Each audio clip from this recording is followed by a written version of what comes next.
दोस्तों, श्रीमद् भगवद गीता के श्लोक में मनुष्य जीवन की हर समस्या का हल छिपा है। गीता के 18 अध्याय और 700 गीता श्लोक में कर्म, धर्म, कर्मफल, जन्म, मृत्यु, सत्य, असत्य आदि जीवन से जुड़े प्रश्नों के उत्तर मौजूद हैं। गीता श्लोक श्री कृष्ण ने अर्जुन को उस समय सुनाए जब महाभारत के युद्ध के समय अर्जुन युद्ध करने से मना करते हैं। तब श्री कृष्ण अर्जुन को गीता श्लोक सुनाते हैं और कर्म व धर्म के सच्चे ज्ञान से अवगत कराते हैं। श्री कृष्ण के इन्हीं उपदेशों को भगवद गीता नामक ग्रंथ में संकलित किया गया है।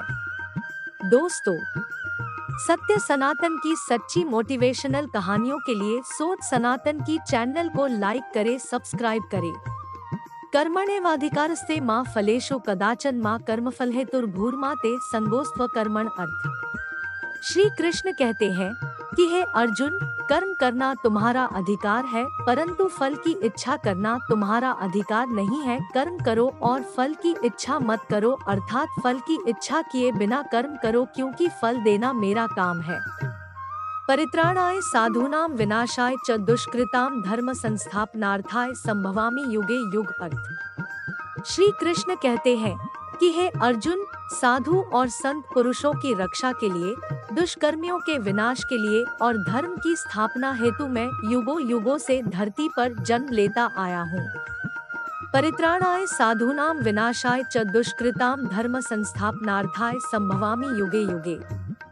श्री कृष्ण कहते हैं कि हे अर्जुन, साधु और संत पुरुषों की रक्षा के लिए, दुष्कर्मियों के विनाश के लिए और धर्म की स्थापना हेतु मैं युगों युगों से धरती पर जन्म लेता आया हूँ। गुरु नत्वा ही महानुभवान श्रेयो भोक्तु भैक्षम्पीय लोके हत्वार्थ कामांस्तु। गुरुनि है भुंजीय भोगानुधिर प्रदिग्धान अर्थ। महाभारत के युद्ध के समय जब अर्जुन के सामने उनके सगे संबंधी और गुरुजन खड़े होते हैं, तो अर्जुन दुखी होकर श्री कृष्ण से कहते हैं कि अपने महान गुरुओं को मारकर जीने से तो अच्छा है कि भीख मांगकर जीवन जी लिया जाए। वर्टिकल बार भले ही वह लालचवश बुराई का साथ दे रहे हैं, लेकिन वो हैं तो मेरे गुरु ही।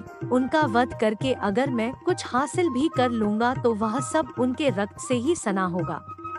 न चैतविद्मा कतर्नो गरियो यद्वा जयेम यदि वा नो जयेयु यानेव हत्वा न जिजीविषाम स्ते स्वस्थिताः प्रमुखे धार्तराष्ट्राः अर्थ। अर्जुन कहते हैं कि मुझे तो यह भी नहीं पता कि क्या उचित है और क्या नहीं। हम उनसे जीतना चाहते हैं या उनके द्वारा जीते जाना चाहते हैं। वर्टिकल बार धृतराष्ट्र के पुत्रों को मारकर हम कभी जीना नहीं चाहेंगे, फिर भी वह सब युद्ध भूमि में हमारे सामने खड़े हैं। कार्पण्य दोषोपहत स्वभाव पृच्छामि त्वा धर्म सम्मूढ़चेताः यच्छ्रेयः स्यान्निश्चितं ब्रूहि तन्मे शिष्यस्तेषां शाधि मा त्वा प्रपन्नम् अर्थ। अर्जुन श्री कृष्ण से कहते हैं कि मैं अपनी कृपण दुर्बलता के कारण अपना धैर्य खोने लगा हूँ। मैं अपने कर्तव्यों को भूल रहा हूँ। अब आप भी मुझे उचित बताएं जो मेरे लिए श्रेष्ठ हो। वर्टिकल बार अब मैं आपका शिष्य हूँ और आपकी शरण में आया हुआ हूँ। वर्टिकल बार कृपया मुझे उपदेश दीजिए। न ही प्रपश्यामि ममाप्नुद्याद्यच्छोकमुच्छोषणमिन्द्रियाणाम् अवाप्य भूमावस्पत्नमृद्धं राज्यं सुराणामपि चाधिपत्यम् अर्थ। अर्जुन कहते हैं कि मेरे प्राण और इंद्रियों को सूखा देने वाले इस शोक से निकलने का मुझे कोई साधन नहीं दिख रहा है।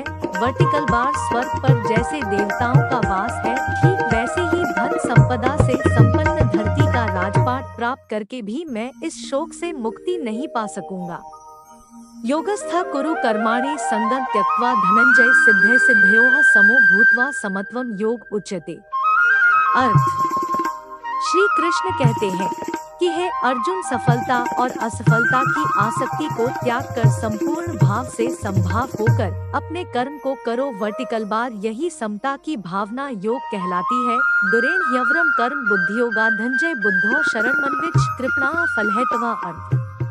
श्री कृष्ण अर्जुन से कहते हैं कि हे पार्थ, अपनी बुद्धि, योग और चैतन्य द्वारा निंदनीय कर्मों से दूर रहो और संभाव से भगवान की शरण को प्राप्त हो जाओ। वर्टिकल बार, जो व्यक्ति अपने सकर्मों के फल भोगने के अभिलाषी होते हैं वह कृपण, लालची है। दोस्तों, चैनल को लाइक सब्सक्राइब नहीं किया है तो जरूर करें। मिलते हैं अगली वीडियो पार्ट 2 में। धन्यवाद।